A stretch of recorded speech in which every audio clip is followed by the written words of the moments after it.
जय हिंद। लक्ष्मण एकेडमी में आपका स्वागत है। इस वीडियो में हम लोग पढ़ेंगे प्राकृतिक संख्या यानी नेचुरल नंबर को कितने वर्गों में बांटा गया है।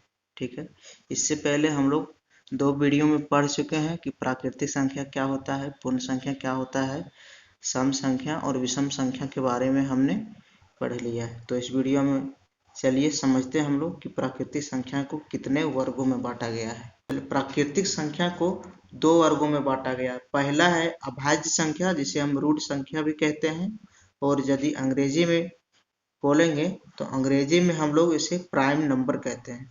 और दूसरा है मेरा भाज्य संख्या, जिसे हम लोग संयुक्त संख्या भी बोलते हैं, और अंग्रेजी में हम बोलेंगे कंपोजिट नंबर। तो प्राकृतिक संख्या को 2 वर्गों में बांटा गया, पहला अभाज्य संख्या और दूसरा मेरा है भाज्य संख्या के रूप में। तो सबसे पहले हम लोग समझते हैं कि अभाज्य संख्या हम किसे कहेंगे। ठीक है, अभाज्य संख्या हम किसे कहेंगे? वैसी संख्या जिसका 2 गुणनखंड हो, यानी ओनली 2 फैक्टर हो, जिसका मतलब वैसी संख्या जिसको हम केवल 2 बार ही तोड़ सकते हैं, केवल उसका 2 फैक्टर कर सकते हैं, उसे ही हम लोग बोलेंगे अभाज्य संख्या। जैसे मान लीजिए मेरा है 2, ठीक है। अब 2 को तोड़िए आप, इसका कितना गुणनखंड होगा? 2 को आप 1 से काट सकते हैं और केवल 2 से।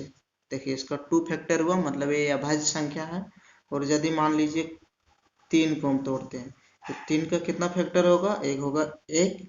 1 से कटेगा 3 और 3 खुद से कटेगा यानी 3। इसका देखिए 2 फैक्टर हो गया। मतलब वैसी संख्या जिसका केवल 2 फैक्टर हो, उसे ही हम लोग बोलेंगे अभाज्य संख्या। यदि हम लिखते हैं 1 तो 1 मेरा अभाज्य संख्या नहीं होगा, क्योंकि 1 को हम केवल 1 के रूप में ही तोड़ सकते हैं और किसी रूप में नहीं तोड़ सकते हैं। ठीक है, इसी प्रकार से यदि हम लेते हैं 4 तो देखिए 4 मेरा क्या होगा? इसको 2 से हम तोड़ सकते हैं, फिर 1 से भी हम इसको तोड़ सकते हैं, फिर इसको 4 से भी भाग हो जाएगा। ठीक है, तो 4 मेरा अभाज्य संख्या नहीं होगा।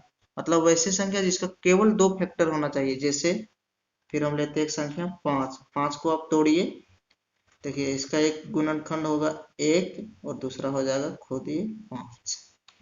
ठीक है, तो समझ में आ गया कि अभाज्य संख्या किसे कहेंगे? जिसका ओनली 2 फैक्टर होगा, मतलब केवल 2 गुणनखंड होगा, उसे ही हम लोग बोलेंगे अभाज्य संख्या। तो ये कैसे जाएगा? इस प्रकार से जाएगा, 2 3 4 तो नहीं होगा और 1 भी नहीं होगा। 5 7 11 13 17 इस प्रकार से अनंत तक बहुत सारी संख्या है मेरा अभाज्य संख्या। चलिए अब समझते हैं हम लोग भाज्य संख्या अर्थात संयुक्त संख्या किसे कहेंगे और अंग्रेजी में हम लोग कंपोजिट नंबर किसे कहते हैं। देखिए तो जस्ट इसका उल्टा है। वैसी संख्या जो 2 से अधिक गुणनखंड हो, यानी जिसका 2 से अधिक गुणनखंड है, मतलब जिसका मोर देन 2 फैक्टर है, मतलब 2 से अधिक फैक्टर हम जिसका कर सकते हैं, उसी संख्या को हम लोग बोलेंगे क्या? भाज्य संख्या, कंपोजिट नंबर। ठीक है, मतलब 2 से अधिक उसको हम तोड़ सकते हैं, उसका गुणनखंड 2 से अधिक होगा। जैसे मान लीजिए हम लेते हैं कोई संख्या 2 का हम नहीं ले सकते, क्योंकि 2 का केवल 2 फैक्टर है, आप देख चुके हैं। ठीक है, 3 को भी हम नहीं ले सकते क्योंकि इसका केवल 2 फैक्टर है, 2 गुणनखंड है। चलिए हम लेते हैं 4।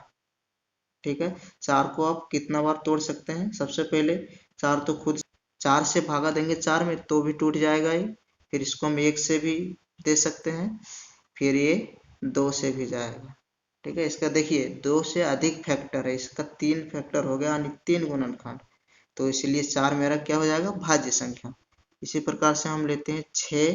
तो देखिए 6 को हम 2 से तोड़ सकते हैं, 3 से भी तोड़ सकते हैं, 6 खुद से भी टूटेगा। ठीक है, और 6 1 से भी टूट सकता है मेरा। तब इसका भी कितना गुणनखंड होगा? 2 से अधिक 1 2 3 4 गुणनखंड हो गया। मतलब ये भी मेरा क्या हो गया? भाज्य संख्या। इसी प्रकार और संख्या हम यदि लेते हैं, मान लीजिए हम लोग ले लेते हैं 8। ठीक है, तो 8 का कितना फैक्टर है? देखिए सबसे पहले 8 1 से टूटेगा, यानी 1 से हम इसको भाग दे सकते हैं तो कट जाएगा। ठीक है, फिर 2 से भी हो जाएगा मेरा, 2 चक्का 8, देखिए कट जाता है, मतलब 2 भी इसका गुणनखंड है 8 का। उसके बाद फिर हम 4 से भी 8 को भाग दे सकते हैं, मतलब 4 भी मेरा 8 का गुणनखंड है, यानी फैक्टर है। ठीक है। फिर 8 को हम लोग 8 से भी भाग दे सकते हैं। देखिए इसका भी कितना फैक्टर हो गया, मतलब कितना गुणनखंड हो गया, 1 2 3 4, मतलब 2 से अधिक है ना। इसका मतलब क्या हुआ कि वह भाज्य संख्या है। तो भाज्य संख्या कैसे होगा मेरा, मतलब पहला हो गया 4, फिर 6, फिर 8, इसी प्रकार से जाएगा मेरा 9 भी मेरा भाज्य संख्या हो जाएगा। 9 क्यों, क्योंकि इसका भी 2 से अधिक फैक्टर होगा। सबसे पहले हो जाएगा 1, उसके बाद 3, फिर 9 खुद हो जाएगा। ठीक है, तो 2 से अधिक हुआ, मतलब 9 भी मेरा भाज्य संख्या। तो भाज्य संख्या एक तरह से हम लिख सकते हैं कि 9 है, उसके बाद होगा मेरा 12, फिर मेरा 14, फिर मेरा हो जाएगा 15 भी हो जाएगा भाज्य संख्या, क्योंकि इसको भी हम 2 से अधिक बार तोड़ सकते हैं। फिर 16, इस प्रकार से डॉट डॉट बहुत दूर तक जाएगा, अनंत तक जाएगा। ठीक है, तो बात आई समझ में कि अभाज्य संख्या किसे कहेंगे, जिसका केवल 2 फैक्टर हो, केवल 2 गुणनखंड हो, उसे हम अभाज्य संख्या कहेंगे। ठीक है, यानी ओनली 2 फैक्टर होना चाहिए। और वैसी संख्या जिसका मोर देन 2 फैक्टर यानी 2 से अधिक गुणनखंड होगा, उसे हम लोग क्या बोलेंगे, भाज्य संख्या। उसका कैसे बोलेंगे, हम एग्जाम्पल भी देख लिए दोनों का। चलिए अब कुछ क्वेश्चन को हम लोग सॉल्व कर लेते हैं। देखिए, यदि आपको पूछा कि सबसे छोटा अभाज्य संख्या क्या है, तो सबसे छोटा अभाज्य संख्या, तो अभाज्य संख्या का मतलब आप जानते हैं कि केवल 2 फैक्टर होना चाहिए। तो आप खुद से चेक कीजिए। मान लीजिए हम 1 को मानते हैं सबसे छोटा अभाज्य संख्या, तो 1 को हम कितना बार तोड़ सकते हैं, केवल 1 बार, मतलब ये नहीं होगा। चलिए हम 2 को मानते हैं। अब 2 को 1 से भी हम भाग दे सकते हैं और 2 से भी दे सकते हैं। देखिए 2 मेरा हो गया सबसे छोटी अभाज्य संख्या, तो इसका आंसर हो जाएगा मेरा 2। उसके बाद मेरा क्वेश्चन है सबसे छोटा भाज्य संख्या कौन सा है। सबसे छोटा भाज्य संख्या यानी 2 से अधिक फैक्टर होना चाहिए। तो चलिए हम लोग चेक करते हैं। मान लेते हैं हम कि 2 है मेरा सबसे छोटा भाज्य संख्या, ये हमने मान लिया, हमको चेक करके देखना है, नहीं तो आप खुद भी याद रख सकते हैं। ठीक है, तो 2 पहले 1 से जाएगा और 2 से, यानी 2 का केवल 2 गुणनखंड है। ये मेरा सबसे छोटी भाज्य संख्या नहीं है, ये तो अभाज्य संख्या। यदि हम 3 भी लेंगे तो 3 भी मेरा अभाज्य संख्या, क्योंकि इसका भी 2 फैक्टर होगा, 1 और 3, केवल 2 गुणनखंड है ना। चलिए हम लोग लेते हैं 4। तो देखिए 4 को हम 2 से भाग दे सकते हैं, यानी इसका 2 भी गुणनखंड है। फिर 1 से भी दे सकते हैं, यानी 1 भी गुणनखंड है। फिर 4 स्वयं 4 को भाग दे सकता है, मतलब 4 का देखिए 3 गुणनखंड है, यानी 3 फैक्टर है। इसका मतलब क्या हुआ कि 4 मेरा भाज्य संख्या है। क्या है, भाज्य संख्या, मतलब मेरा सबसे छोटी भाज्य संख्या क्या हो जाएगा, 4। ठीक है, इस क्वेश्चन का आंसर हो गया। क्वेश्चन है अगला मेरा, सबसे छोटा विषम अभाज्य संख्या। यहाँ विषम संख्या की बात हो रही है, और क्या, अभाज्य, यानी केवल 2 फैक्टर होना चाहिए। तो सबसे छोटी विषम, तो सबसे पहले हम देखते हैं 1 तो मेरा नहीं होगा, फिर 2 तो मेरा सम संख्या है, 3 मानते हैं। ठीक है, 3 तो मेरा अभाज्य संख्या है, क्योंकि इसका 2 फैक्टर, एक होगा, एक 3, 2 गुणनखंड है ना केवल, इसलिए मेरा सबसे छोटी अभाज्य संख्या, विषम अभाज्य संख्या क्या हो जाएगा, 3। ठीक है, अब इस क्वेश्चन को भी सॉल्व करते हैं। सबसे छोटा विषम भाज्य संख्या, इसमें क्या बोल रहा है, भाज्य संख्या, और अभी कौन सा, विषम।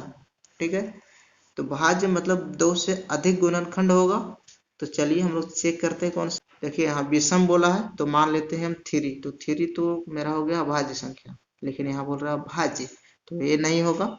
मान लेते हैं हम लोग 3 के बाद आता है मेरा 5, तो 5 भी मेरा नहीं होगा। 5 भी मेरा क्या है, अभाज्य संख्या, क्योंकि उसका भी 2 गुणनखंड है। अब ले लेते हैं 7, 7 भी नहीं होगा। मान लेते हैं हम लोग 9। ठीक है, 9 का देखिए कितना फैक्टर है। सबसे पहले इसको हम 1 से भी भाग दे सकते हैं, 3 से भी दे सकते हैं, और इसको 9 से भी भाग दे सकते हैं। मतलब 9 का मेरा 3 गुणनखंड है, यानी 3 फैक्टर है। इसीलिए सबसे छोटी विषम भाज्य संख्या मेरा क्या हो जाएगा, 9। ठीक है, यदि आप चाहे तो इस प्रकार से भी याद रख सकते हैं। सबसे छोटा अभाज्य संख्या 1 अंक का मेरा हो जाएगा 2, 2 अंक का सबसे छोटा अभाज्य संख्या हो जाएगा 11, और 3 अंक का सबसे छोटा अभाज्य संख्या हो जाएगा मेरा 101। ये टेबल आप याद रख सकते हैं। और यदि आप चाहेंगे कि एक अंक की सबसे बड़ी अभाज्य संख्या, तो मेरा क्या हो जाएगा 7। ठीक है, एक अंक की सबसे बड़ी अभाज्य संख्या। फिर 2 अंक की सबसे बड़ी अभाज्य संख्या हो जाएगा आपका 97। 3 अंक की सबसे बड़ी अभाज्य संख्या होगा आपका 997 होगा। ठीक है, उम्मीद करता हूँ कि आज की ये वीडियो आपको पसंद आई होगी और आप सभी टॉपिक को अच्छे से समझे होंगे। मिलते हैं नेक्स्ट वीडियो में, तब तक के लिए जय हिंद, जय भारत।